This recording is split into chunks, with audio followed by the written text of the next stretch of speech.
Hi, welcome to Brunch with Brian, your home investing live stream. And we've got some fun things today. I'm going to talk about follow-up.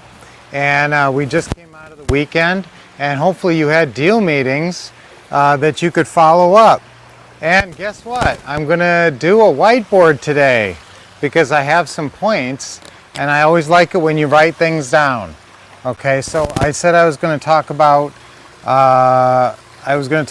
follow-up. Okay, so I'm going to write something on the board so you'll remember it. Okay.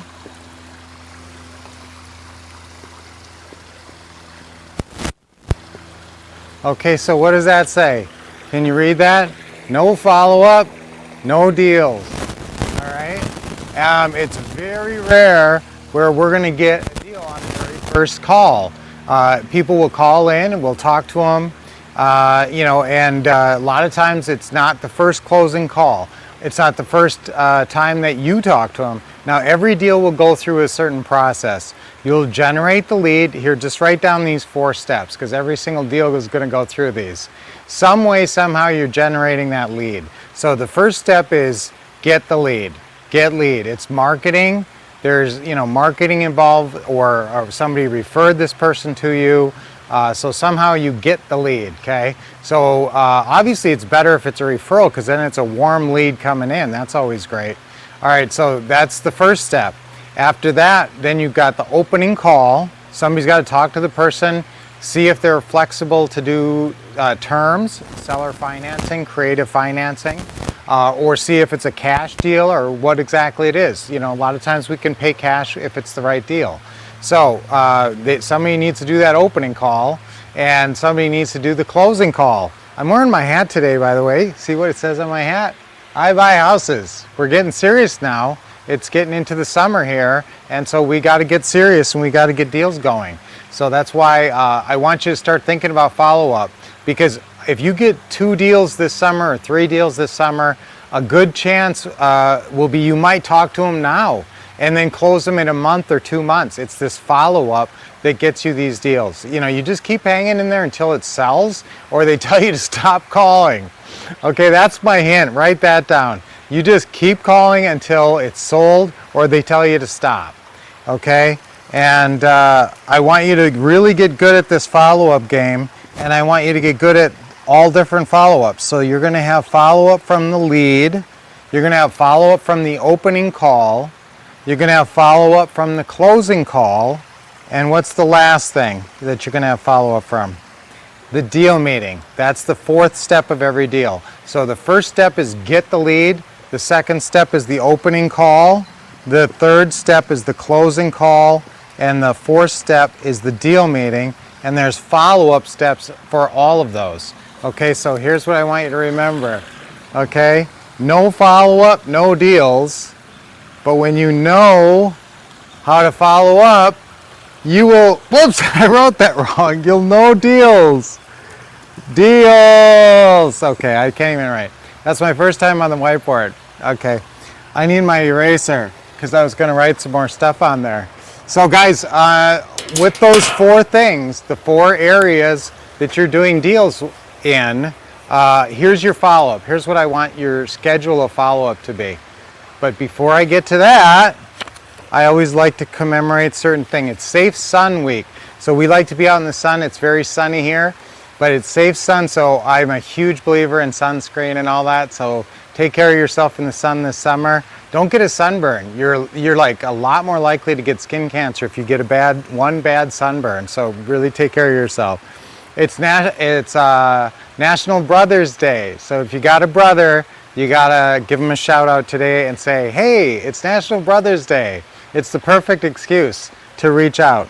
I always love it, bringing families to closer together. So call your brother today. Okay, say your mentor, the Professor Brian, told you to call and say hi on National Brothers Day. It's also Scavenger Hunt Day. And for you Canadians, it's Victoria Day, which is a big day in Canada. Sort of like Independence Day, but commemorating, summer coming. It's technically commemorating Queen Victoria's birthday, but it means a lot more than that. So, and Bob Dylan turns the big 80. Can you believe Bob Dylan is 80? Okay, so, and you know, speaking of sunscreen and taking care of yourself in the sun, all 26 letters went to the beach, and the only ones that didn't get sunburned was W, X, Y, and Z. Why not? Because they had UV protection in front of them. Oh no. Okay, I like to tell a good joke once in a while. That's kind of a funny one. All right, so now here's your follow-up schedule. When you get a lead, okay, so your first step is your lead, is you've got a lead, or you're getting a lead, or there's a name and a phone number. Okay, here's what you do with that lead.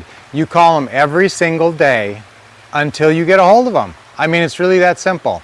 You call them every day until you get a hold of them, and you text them every day. So you call them, leave a voicemail. Hi, this is Brian, and I'm very interested in buying your house. Lynette likes to also say I'm not a realtor, but so long as you say I'm very interested in buying your house, don't say I'm interested in your house, because they might think, oh, that's just a realtor doing double talk on me.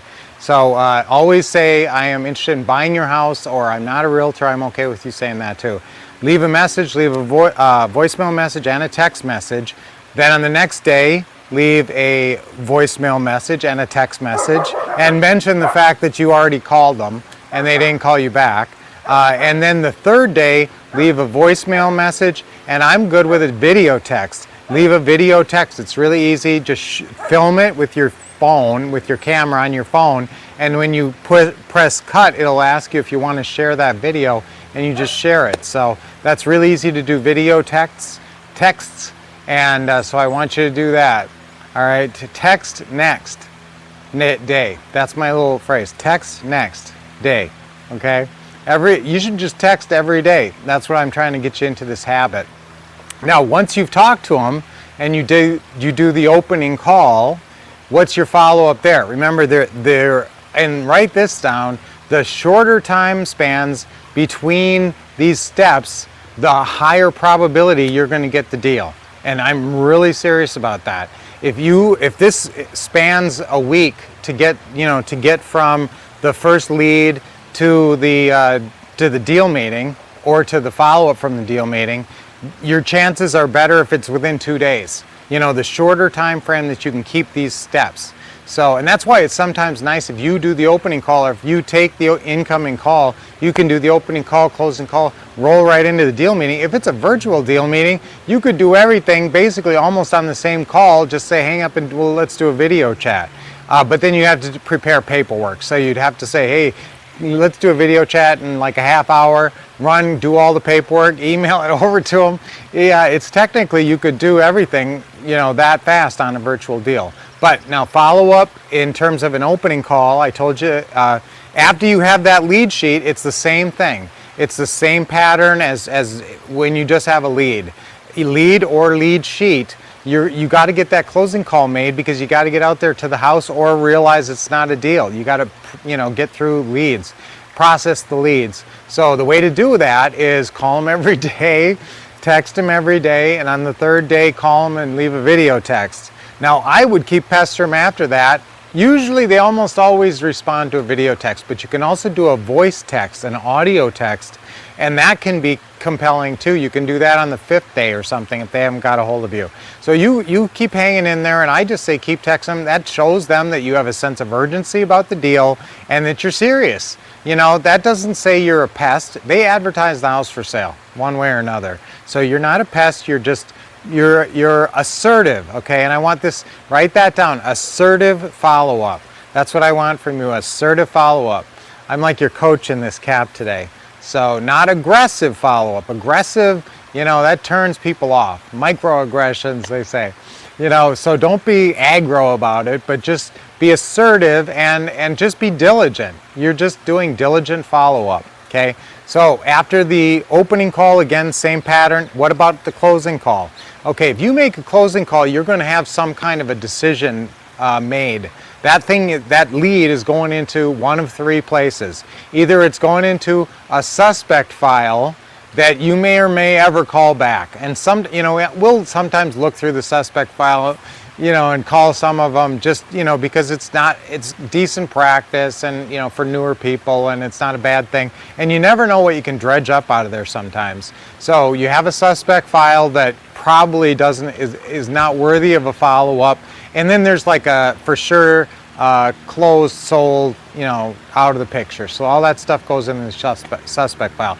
After that, after this closing call, see, your follow-up is determined by this decision-making process. So either it goes into the suspect file or it goes into your what we call our DOOFUS system, our daily ultimate follow-up system. I have to mention DOOFUS. It has follow-up in the name, and I'm talking about follow-up. So this is your file system, where some people call it a teaser file, where it has 31 hanging file folders, 1 through 31. Today's 24. So if you want to call them in 3 days, if they said, I got to talk to my attorney, but I can't probably talk to him till Wednesday. Okay, I'm going to call you back on Wednesday night then. I'm serious, guys. Follow up quick right after they say they're going to talk to someone else. So that goes into whatever Wednesday is, the 26th. So that would go into number 26 in your teaser file. So that lead, once you handle it with the closing call, suspect file, DOOFUS file, or it goes into it becomes file worthy, which means you got a deal meeting set, which is the best. And then that's when you got to gather some other documents and build out that file. I've been talking a lot about having that seller file checklist, and guys, that's a really important, it's file number 1, I think, or it's early on. It's in our 25 must-have forms in our what to say and what to do system. So that's really important to know what's on there, build out those files and get those done. So now what I really want to talk about is what's your follow-up after the deal meeting. Okay, so obviously if you get a deal meeting with the closing call, listen, and this is up to you, but if you have a deal meeting that's set a ways out, I want you to text next. Okay, so text the next day, even if it's a week away. And just to be sure, and it doesn't have to be the next day, but you got to follow up before that appointment sometimes to remind people.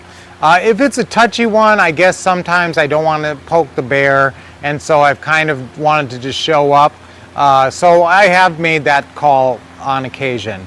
But normally, guys, I want you to make them feel like the deal's done, or they have something good coming or pending. And so normally I want you to always follow up with a text on the next day. After any kind of a closing call that's even in your follow-up file, I'd really like you to text next day on closing calls, after closing calls, and on deal meetings, okay, just as a follow-up. So the follow-up on the deal meetings, definitely, you should absolutely be following up on every deal meeting. If you go out to that house with paperwork and you get it signed, what's your follow-up? Text them the next day, leave the seller congratulations letter, that's almost like a follow-up, and then text them the next day, and then you're going to call them when the attorney appointment is set, which is basically when you get the title work back. And so that's your follow-up on a successful deal meeting. On an unsuccessful deal meeting, well, it's not necessarily unsuccessful, but you didn't get it signed, okay? Sometimes it's a step in a process and you have to go out there a couple times. So if you don't get it signed, I want you to text the next day, and of course, depending on what they said. A lot of times they say I have to show it to my attorney or my financial advisor or something like that, and maybe they're just not quite ready, mentally and emotionally to pull the trigger or whatever. So then you can set the follow-up at the deal meeting. Well, why don't I do this? Why don't I call you on Tuesday? And, you'll have a chance to talk to your attorney by then, right? Okay, great. So then you'll have an actual follow-up set for your deal meetings. But honestly, if it's a closing call or a deal meeting and there's any connection made where you're going to be proceeding forward, I'd usually like you to text the next day to bolster that connection. All right, so that's my training on follow-up. So remember, there's 4 steps of these deals, and there's follow-up involved with every single one of them. But if you're the one that's the most diligent and you're always there, then there's a good chance that you're going to be in the right place at the right time. And a lot of times, guys, we had this one deal where this guy had been pursuing this deal for so long and really wanted this house for whatever reason. It was right across from a golf course, and it was a real cute house, and it had really nice mature palm trees in it on the lot. And so he'd been chasing these sellers, and I don't know, for whatever reason, we had sent him some communication, and they got back with us, and all of a sudden we're there buying that house, and he comes and he says, I've been giving these people much better offers, cash offers for more money, and all of a sudden you walk in and not only did you buy it for less, they gave you like 10 years to buy, to do it, seller financing. And he was so aggravated, he said, look, will you just sell it to me for this much money? And he offered us a really nice, like a $25,000 profit. And as I remember, we didn't have the greatest seller financing. And that was one of those where we just said, oh, what the heck, and I felt bad for the guy. And we sold him the house, and I always regret it when I let a house go. But we sold him the house and took the profit on that one. But why did that lady sell to us when that guy had been pursuing him? Because our follow-up and, the follow-up, you were just in the right place at the right time. So that's a big part of follow-up. So use these great tips today. And now we're going to do our deep breathing. Okay, ready? Nice deep breath in. Got to smile, got to do your deep breaths. Relax your shoulders and neck. Okay, one more. Nice big smile. You got to get a smile. Have you smiled yet today? Sometimes you go all the way through your morning and you realize, I haven't even smiled yet today. So for sure, I'll at least be a chance for you to smile. One more deep breath. Hold it in and... All right, guys, have an awesome day. We're kicking off summer. Summer's really getting rolling. Now, really, really, really important to really get your summer rolling is Friday. This Friday, you got to be here for our Taking Action, virtual Taking Action workshop. We got some brand new things here, and we're really going to focus on acquisitionists and thinking about acquisitionists, maybe even having a part-time acquisitionist. We're talking about a very low, a very inexpensive person that you can bring on part-time as a potential starting acquisitionist. So it's a new program that we're kind of building into our acquisitionist system of not just hiring them full-time, but working someone into the position. So that's going to be something we really get into the nitty-gritty on. It's on Friday, and it starts at 11 a.m. Eastern Time, 8 a.m. Pacific Time. We're going to send an email out today. I want you to get registered for that and absolutely see us Friday, because this is the perfect time to really focus on these things that you need to focus on to have a great summer. So the Taking Action Workshop, I'm going to absolutely see you Friday, this Friday. That's May 28th, and virtually on right here where you're looking at me right now. Okay, so we will see you then. And until we see you tomorrow on Brunch with Brian, your home investing live stream, have a great day and keep expecting success, getting awesome training, and taking lots of action.